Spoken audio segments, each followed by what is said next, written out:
Bonjour et bienvenue dans cette émission. Donc, plusieurs festivals, d'ailleurs, cette année ne sont pas reconduits faute de budget. Vous en créez un, c'est tout de même audacieux. Oui, effectivement, oui, c'est une période assez dramatique pour la culture, c'est ce qu'on constate. Surtout en tant que musicien, il y a énormément effectivement de festivals qui ferment la porte.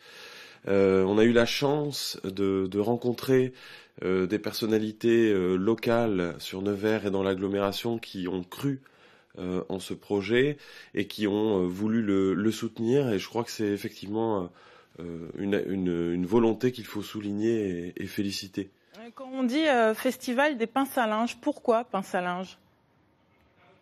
Alors les pinces à linge, vous voyez, j'ai pris ma petite pince ici. Les pinces à linge, en fait, c'est un peu le compagnon de route du musicien, puisque surtout du musicien classique, parce que le musicien classique, dans cette musique dite savante, entre guillemets, joue sur des partitions, lit des notes, et lorsqu'il joue en plein air ou dans la rue, ce qui est en général des conditions un petit peu différentes de ce dont il a l'habitude dans les salles de concert, il faut toujours veiller à ce que les partitions ne s'envolent pas avec un petit coup de Mistral ou de vent.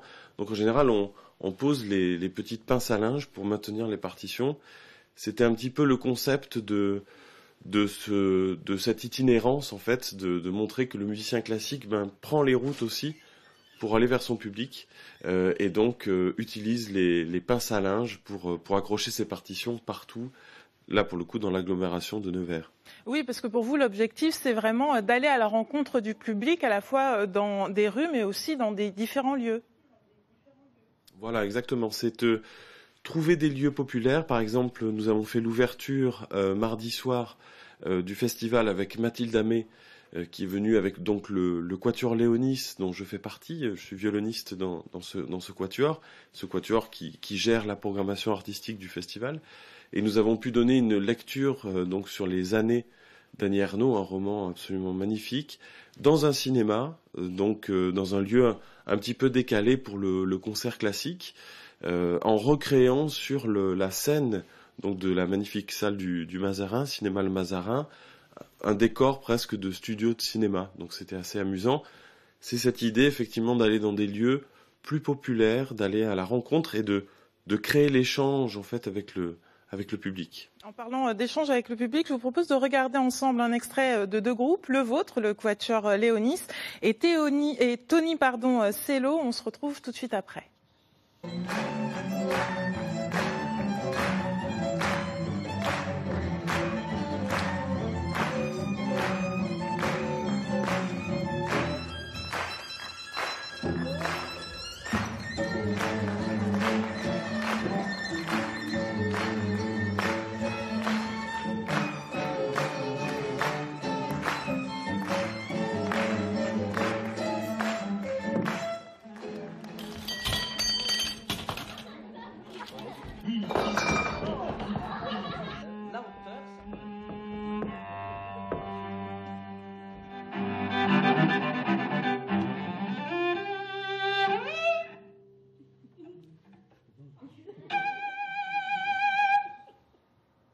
Oui, on a pu le voir dans les extraits. Vous dépoussiérez finalement l'idée préconçue que l'on pourrait avoir de la musique classique. Oui, alors c'est vrai que pour le musicien classique aujourd'hui, il y a un véritable enjeu qui est de conquérir un nouveau public dans de nouveaux espaces.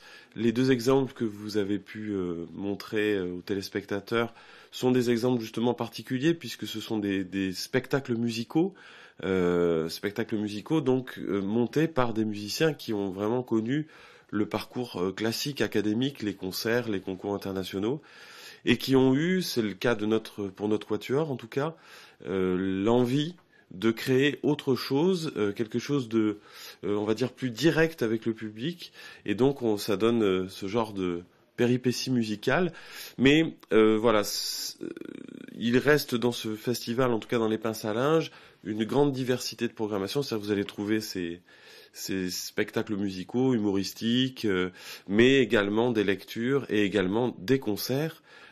Comme samedi, par exemple, nous accueillons Anne-Emmanuelle Davy, qui est une soprano lyrique, avec laquelle nous allons interpréter des airs d'opéra dans une forme d'opéra de poche au musée de la Faïence de Nevers. Donc Voilà, l'idée n'est pas de dire, voilà, le concert en tant que tel, c'est quelque chose d'obsolète, désuet. Au contraire, il faut le mettre en avant, mais proposer aussi d'autres formes musicales.